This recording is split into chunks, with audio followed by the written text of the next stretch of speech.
आज हा संगीत सोहळा आपण ज्यांच्या उपस्थितीत अनुभवतो आहोत ते श्रीयुत श्रीनिवास खळे आणि श्रीयुत मंगेश पाडगावकर यांना मी विनंती करते की त्यांनी रंगमंचावर यावं.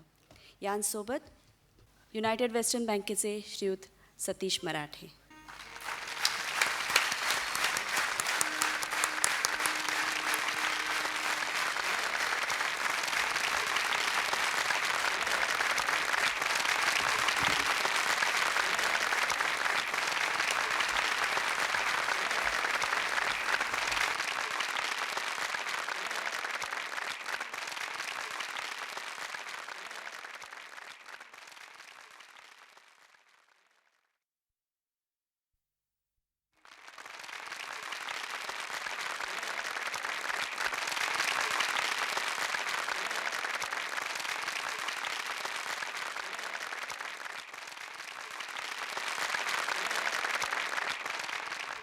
काही दिवसापूर्वी म्हणजे मार्चच्या 10 तारखेला माझा वाढदिवस होता आणि मी 75 वर्ष पूर्ण केली.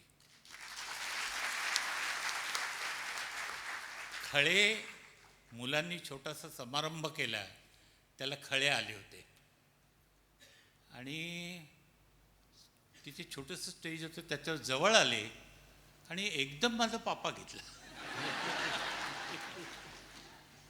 खळ्यांनी तुकारामाचे अभंग केलेले आहेत.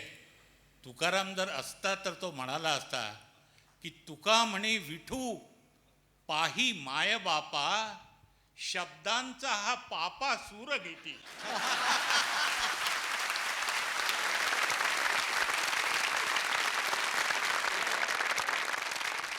1957 साली मी आकाशवाणीच्या मुंबई केंद्रावर काम करू लागलो आणि मी आणि खळे एकत्र आलो.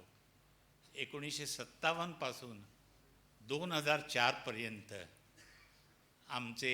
माझे शब्द आणि त्यांचे सूर कसे गळा मिठी घालून आहेत ते तुम्ही पाहतच.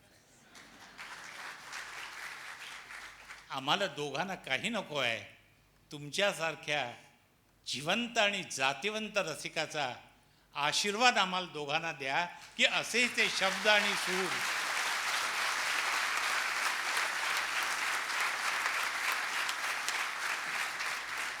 असेच शब्द आणि सूर फुलत राहोत.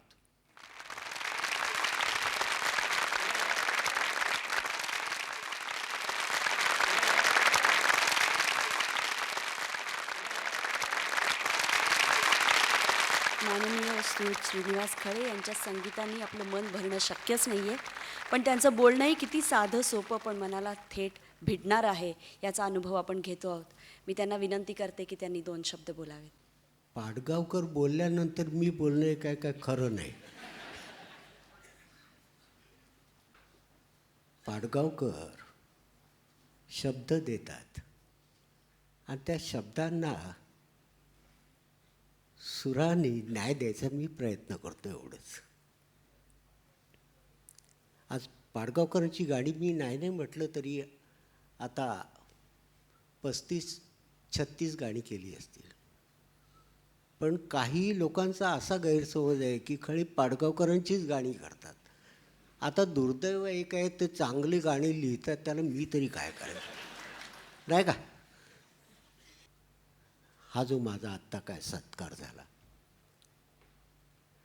हा सत्कार माझा एकट्याचा नाही आहे. जे शब्द देतात ते कवी, खूप कवी आहेत. मी पण नवल वाटेल तुम्हाला, पण अद्यापपर्यंत मी 136 कवी केलेत.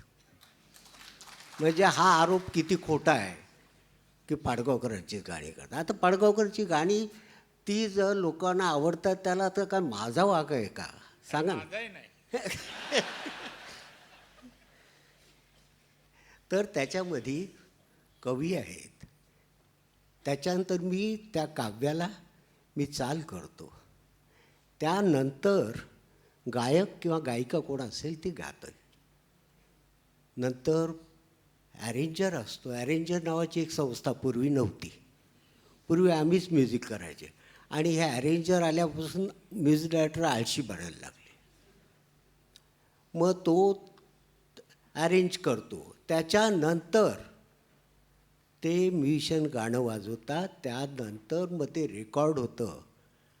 आणि खरं म्हणजे ते रेकॉर्ड झाल्यानंतर तुमच्याच हातात ते, आता आम्ही इथे दिसतोय ना, हे तुमच्यामुळे.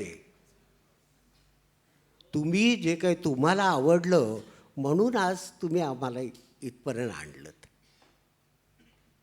आता शंकरविषयी मी सांगेन. कुठे गेला तो? ए शंकर, तू का गया? हां. आता हा 10 वर्षाचा होता तेव्हापासून माझ्याकडे येतो.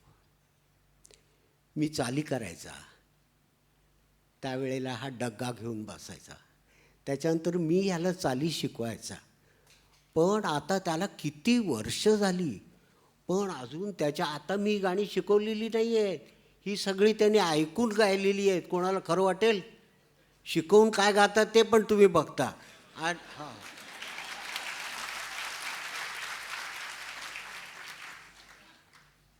तर आणि त्यावेळेला मला खरं कोणी सांगितलं? ह्याच्या आईनी मला सांगितलं. त्या आंटीने मला सांगितलं कि कले साहब ये वीणा भी बजाता है. अच्छा, मी म्हटलं एक दिवशी म्हटलं आंटी आप भेज दो उसको वीणा लेके. हा वीणा घेऊन आला. मी ऐकलं. मुख्य काय आहे, तो सूर जो आहे आणि त्याला स्वरज्ञान होतं, आणि ज्याला स्वरज्ञान आहे तो काही करू शकतो. मी ती वीणा ऐकल्यावर मला मोह नाही आवरला. त्यावेळेला मी रामश्याम गुणगान, लता मंगेशकर आणखीन भीमसेन जोशी टुगेदर अशी एक रेकॉर्ड करत होतो. मग मी अगोदर रेकॉर्ड झालेलं होतं ते गाणं, ज्याच्या 4 सतारी घेतल्या होत्या मी. आणि ह्याची वीणा ऐकल्यावर मग मी असं ठरवलं की रामला वीणा ठेवायची आणि श्यामला फ्ल्यूट आहेच. मग मी त्याप्रमाणे मग ह्याच्याकडून ते सगळे पीसेस बसवून घेतले. तो नाही नाही म्हणत होता. बोले वो इनके रेकॉर्ड में मैं नहीं बजाऊंगा. अरे मी म्हटलं तूही बजाएगा. आणि जेव्हा मी त्याला घेऊन गेलो स्टुडिओमध्ये, तर आमचे जे रेकॉर्डिस्ट होते तुला कसं आहे, ये बच्चा क्या बजाएगा. त्यावेळी त्याचं मला वाटतं वय 13-14 असेल नाही, 11-12च घ्या. आणि आत्ता जी तुम्ही त्या रेकॉर्डमध्ये वीणा ऐकताय ती ह्यानी वाजवली.